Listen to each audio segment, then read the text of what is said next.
Hi guys, this is Miss Scat, and we are going to wrap up Chapter 8 in Geometry today.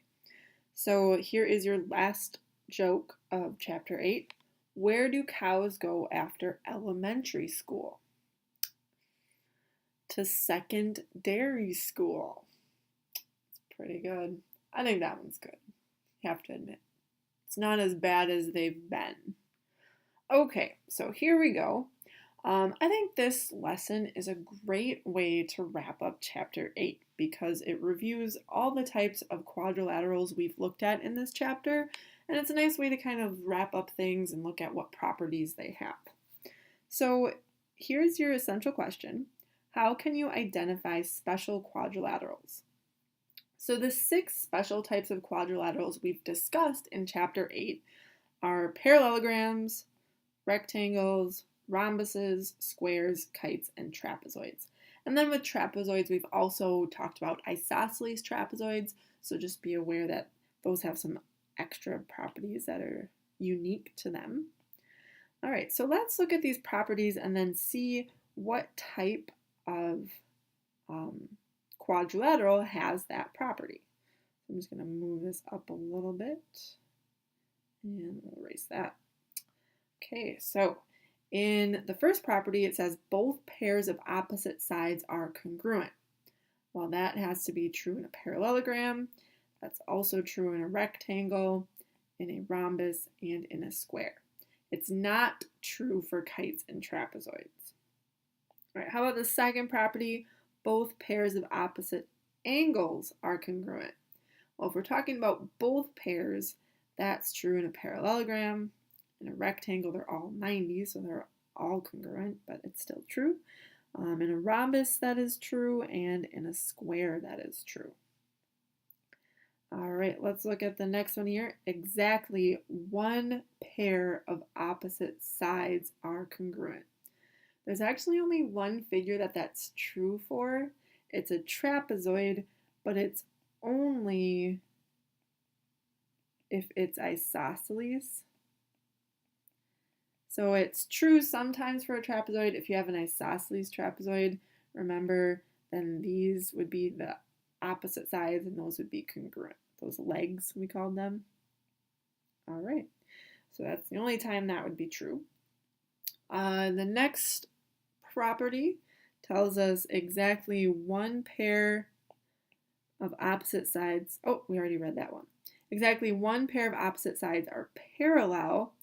That's true for all trapezoids. That's actually the definition of a trapezoid is a quadrilateral with exactly one pair of opposite sides parallel. All right, the next property says exactly one pair of opposite angles are congruent. Well, if you remember, that's true in kites, because kites have this going on where those two sides there are those two angles are congruent. And lastly, consecutive, remember that means next to. So consecutive angles are supplementary, they add up to 180. That's true in parallelograms. In rectangles, if all the angles are 90, 90 plus 90 is 180, so those work for rectangles and for squares. And it's also true for rhombuses. It's not true for kites and trapezoids. All right, so there's just some properties. There are more properties. If you look in my classroom, there's actually on the wall next to the flag, there's more properties with these shapes categorized into those properties. So if you want a bigger chart, you can go and check out my room, take a picture of it if you'd like to. All right, so let's just do a couple of quick examples using all of the different types of quadrilaterals, and we're going to give the most specific name and the reason why we would say it's that type of quadrilateral. All right, so in example 1, notice we've got opposite sides parallel here and only one pair, and we also have that these base angles are congruent. So if you recall that we have these two things, we have exactly one pair opposite sides parallel, and the base angles are congruent. So we have this fact and this fact, so that tells us this is an isosceles trapezoid. So that would be the most specific thing we can say about it. All right, so with these, you want to be as specific as possible, and they also want us to tell why we're choosing that type of quadrilateral. All right, so number 2, if these 3 are right angles, well, 90 plus 90 plus 90 is 270 degrees. So to get up to 360, this would also have to be 90. So we have 4 congruent angles, we have 4 congruent sides. If all sides are congruent, oops, that should say sides, not sids. So if all sides are congruent and all angles are congruent, we know that this guy is a square. All right. Fun fact, did you know that the expression be there or be square means because if you're not there, you're not around. So you're square if you're not round. I love terrible puns and useless information. So there's a little tidbit for you. Okay. In our next example, both pairs of opposite sides are parallel. So you see we got double arrows on these horizontal lines. We got single arrows on these vertical lines. So we know that both pairs of opposite sides are parallel. So if both pairs of opposite sides are parallel, well, all we can really say about this figure is that it is a parallelogram. And the most challenging part of this is you might want to say this is a rectangle, but we don't know that these are 90 degrees. So if we don't know how many degrees these angles are, we can't say it's a rectangle. I know it looks like it, but you can't go by what it looks like. So if you want to give yourself a little note here that we don't know if the angles equal 90 degrees, that's why we actually have to say it's a parallelogram and not a rectangle. All right, and lastly, this 4th quadrilateral. Well, we've got one pair of consecutive sides are congruent, but if you remember, a kite has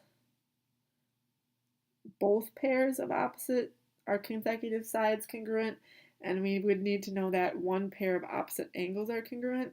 So again, I know this looks like a kite, but we would have to have tick marks here and here. So since we don't know anything about this side and this side, we don't have enough information to say it's a kite. And we actually don't really have enough information to say anything. So there's not enough info here to classify anything specific.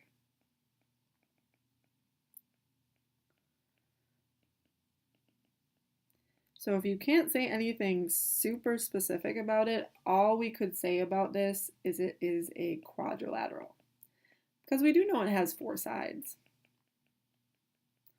All right, so that is all we can say.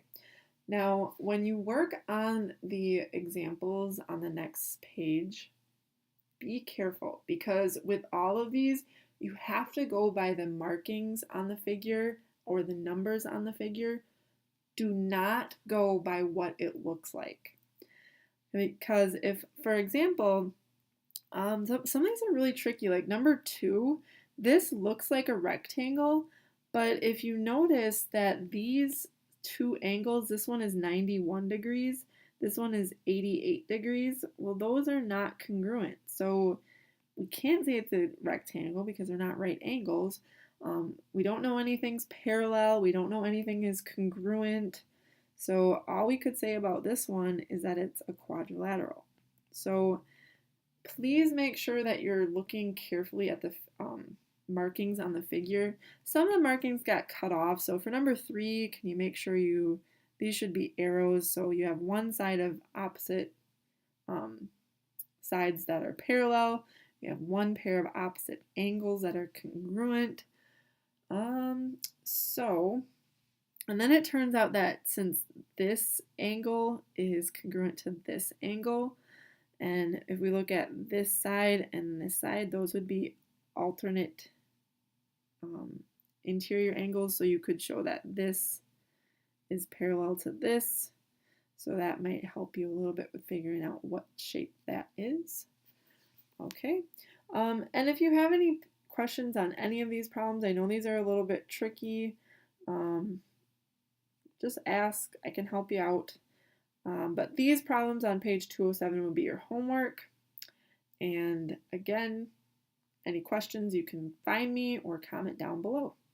All right, make sure you subscribe to the channel, like the video if you enjoyed what you've seen here, and we will see you guys next time. Happy studying. Make sure you get that homework done. Adios.